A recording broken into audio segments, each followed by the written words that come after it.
전기공과 차지혁 전기전자물성공업 터 프로젝트 발표 시작하겠습니다.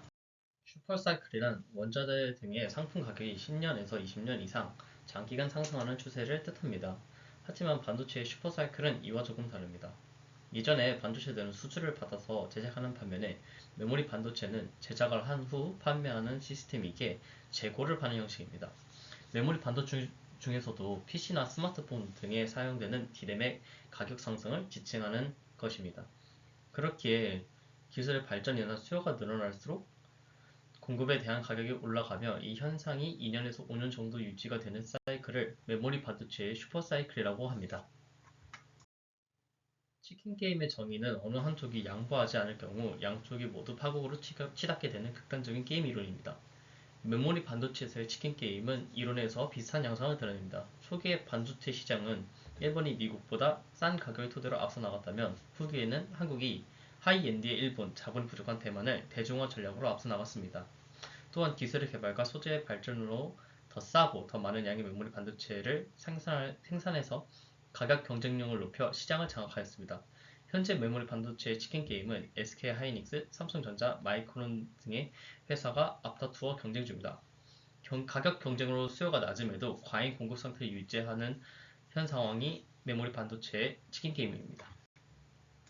추후의 예후로는 현재까지 나온 발표에 따르자면 앞서 말한 세 회사, SK하이닉스, 삼성전자, 마이크론 등 이 세 회사가 감산을 결정하여 메모리 제조사들이 공급 축소를 시작으로 재고 소진, 가격 안정화, 수요 반등, 재고 축소로 이어지는 선순환을 이끌 수 있다고 생각합니다. 또한 증권가의 발표에 의하면 1분기에 감산을 결정한 삼성전자는 현재 적어도 4분기에는 다시 흑자로 전환할 수 있다는 전망을 보인다고 합니다. 메모리 반도체 1위 기업인 삼성이 치킨 게임을 주도했었지만 감산 발표를 인해 이를 포기하며 이번 치킨 게임이 종지부를 찍었다고 볼 수 있습니다. 대긴 증권에 따르자면 메모리 반도체의 상승 전환이 이미 시작되었다고 합니다. 또한 많은 증권가가 이르면 올해 4분기 혹은 내년 1, 2분기 내에는 많은 반도체 회사들이 조기 흑자 전환이 가능하다고 합니다. 또한 AI 기술의 발전 그리고 그래픽카드 등 수요 급증 등의 이유로 메모리 반도체의 수요가 점차 늘어남에 따라 2025년 이전에 다시 슈퍼사이클이 오게 될 수 있다고도 생각합니다. 두 번째 질문에 대하여 답하겠습니다. 반도체의 기본 구조인 플래너 팻은 정기적 신호를 제어하고 증폭하는 역할을 합니다. 플래너 팻은 말 그대로 평면형 구조입니다. 평면형 구조는 게이트의 전압에 가해지면 억사이드를 넘어 섭 쪽의 채널을 형성해서 그 채널을 통해 소스랑 드레인 간의 전류를 흐르게 해주는데 여기서 게이트의 전압은 VT를 기점으로 온오프 상태에 따라 전류를 흘려주고 안 흘려주도록 컨트롤하는 것이 중요하다고 합니다. 해당 논문은 1981년에 발간된 논문으로 그 당시의 평면형 구조의 특성에 대해 이야기를 하고 있습니다. 해당 논문에 따르자면 평면형 구조의 특성은 반도체 재료의 도핑 밀도가 비교적 높고 반도체 층의 깊이가 1피코미터 이상인 경우 장치의 과전달 특성이 대략적으로 선형적이라는 것을 나타내며 도핑 밀도가 낮고 반도체 층의 깊이가 얕은 경우 장치의 과전달 특성이 지수적인 동작을 따른다고 합니다. 또한 높은 도핑 밀도 상태에서는 핀치 오프 근처에서 증분 게이트 캐패시턴스가 안정적이며 기하학적 캐패시턴스와 유사하게 동작한다는 것과 가볍게 도핑된 평면에서 캐패시턴스가 항상 낮고 게이트 전압의 변화에 따라 비선형적으로 변화한다고 하며 이 현상은 트랜스컨덕스에도 적용이 된다고 합니다.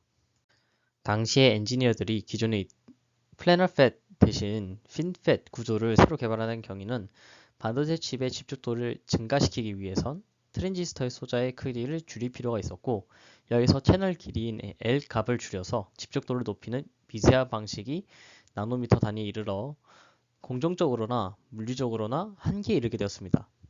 기본적으로 전자 부품은 전류, 즉 전하의 이동으로 인해 에너지를 전달하게 되면서 작동하게 되는데 미세 공정 시대에 이르러 극도로 미세한 게이트 길이 내에서 전하를 컨트롤하기 어려워지면서 누설 전류의 문제를 겪게 되었습니다.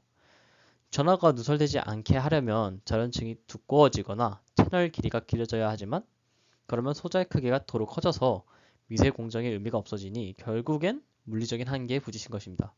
이를 보완하고자 등장한 것이 핀팻입니다. 기존의 플래너는 한 면만 컨트롤하지만 핀팻의 경우 둘러싼 형태가 되며 새 면으로 컨트롤해주기 때문에 컨트롤하는 능력이 좋아지게 됩니다. 물론 2D 구조인 평면형 구조에 비해 핀펫에 수직적으로 핀을 올려야 되기 때문에 공정적인 어려움이 있었지만 이런 어려움을 극복하고 성공적으로 공정 개발을 함으로써 반도체 시장은 핀펫의 시대가 열리게 됩니다.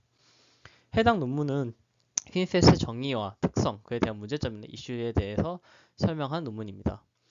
초반에는 핀펫 구조에 대해 설명하며 평면형 구조에서 핀펫 구조로 바뀌면서 공정적으로 어떻게 바뀌는지와 어떤 이점을 주는지에 대해서 설명을 해주고 아날로그 회로들이 핀펫 구조 반도체를 이용했을 때 무슨 일이 생기는지를 간단하게 서술하는 논문입니다. 하지만 이런 핀펫 기술도 공정이 집적도가 높아짐에 따라 또다시 한계가 오게 되는데 집적도가 높아진다는 것은 사이즈가 작아진다는 것이고 그 뜻은 점점 핀과 핀 사이의 거리가 가까워진다는 것입니다. 두꺼운 쉐이프를 높게 위에 올리는 것은 당연히 가능하겠지만 얇은 쉐이프를 높게 쌓아 올린다면 당연히 옆으로 휘거나 무너지게 되겠습니다. 여러 공정 기법을 이를 보완하였지만 기술의 한계로 점점 이마저도 어려워졌고 이때 나온 기법이 GAA 기법입니다. 핀펫은 게이트 채널이 세 면을 통해 컨트롤을 했다면 GA는 게이트가 아예 채널을 둘러싸므로써 네 면을 통제할 수 있게 됩니다. 또한 적축 구조로 올리게 되어 4면 곱하기 n개의 만큼을 컨트롤할 수 있고 적중되는 만큼 전류 특성도 좋아지게 됩니다. 물론 그림만 보아도 핀펫 대비 복잡해 보이고 GA를 적층하면서 적층되는 사이가 무너지지 않도록 하고 소스, 드레인과 메탈 게이트 쪽이 잘 구분되도록 하는 기술 등 많은 공정적 어려움이 존재합니다. 해당 논문은 삼성 R&D 센터에서 발견한 3나노 공정을 이용한 제작 가능성이 높은 GAA 구조를 소개하는 논문입니다. 해당 논문에서는 핀펫 구조보다 31%더 높은 수치의 전력 수용성과 핀펫 대비 우수한 특성 세 가지를 말해주고 있습니다.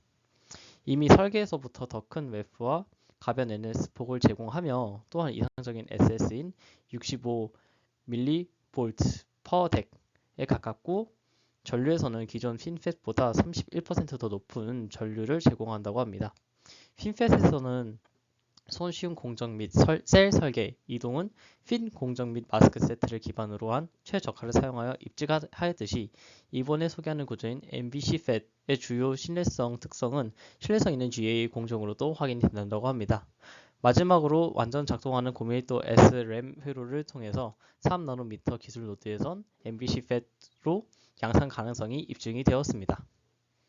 이제 차세대 반도체에 대해서 말씀드리겠습니다. 차세대 반도체의 경우 현재 많은 회사들이 치킨 게임을 포기하고 파운드리에 투자하는 만큼 신소재와 새로운 방식의 공정들이 생겨날 것이라고 보고 있습니다. 메모리 반도체 분야의 1위 기업인 삼성이 올해 5월경에 3나노 공정 2세대를 발표하였고 파운드리계에서는 1위 기업이라고 볼 수 있는 TSMC가 이미 3나노 공정의 양산을 시작하였습니다. 이 회사들이 현재 이끌어가는 양상을 보아 차세대 반도체는 공정의 변화보다는 소재 변경이 먼저 이루어질 것입니다. 그 이유는 현재 3나노 공정이 정확한 양산에 들어간 초기이며 더 발전한 공정을 위한 연구나 기계 생산에 대한 시간과 막대한 자본이 들어가기에 추가적인 새로운 공정을 만들어내기에는 아직 시간이 좀 더 걸릴 것이고 소재에 대한 연구의 경우 굉장히 활발히 되고 있기 때문에 신소재의 발견과 적용이 먼저 우선시 될 것 같습니다. 해당 논문은 차세대 소자들에 들어갈 소재들에 대한 연구로서 현재까지 연구되어 있는 여러 가지 소재들을 소개하는 저널입니다. 해당 저널은 CMOS 호환 강유전체 재료들이 실질적으로 쓰일 수 있다는 내용을 내포하고 있습니다. 이로 인해 차세대 반도체에 들어갈 공정의 발전은 기술 연구가 충분히 된 후에야 가능할 것이라고 생각하며 또한 공정의 개발은 새로운 기계와 개발과 동시에 이루어져야 하기에 단기간에는 성취하기 힘들다고 생각합니다. 그래서 개인적인 생각으로는 차세대 반도체는 소재 변경으로 이루어질 것 같습니다. 발열과 효율의 문제를 줄여줄 소재들이 연구가 활발히 되고 있기에 현재의 3나노 공정을 바꾸는 것보다 신소재 발견이 더 빨리 발견이 될 것이고 더 빨리 상용화될 것이라고 생각합니다. 감사합니다.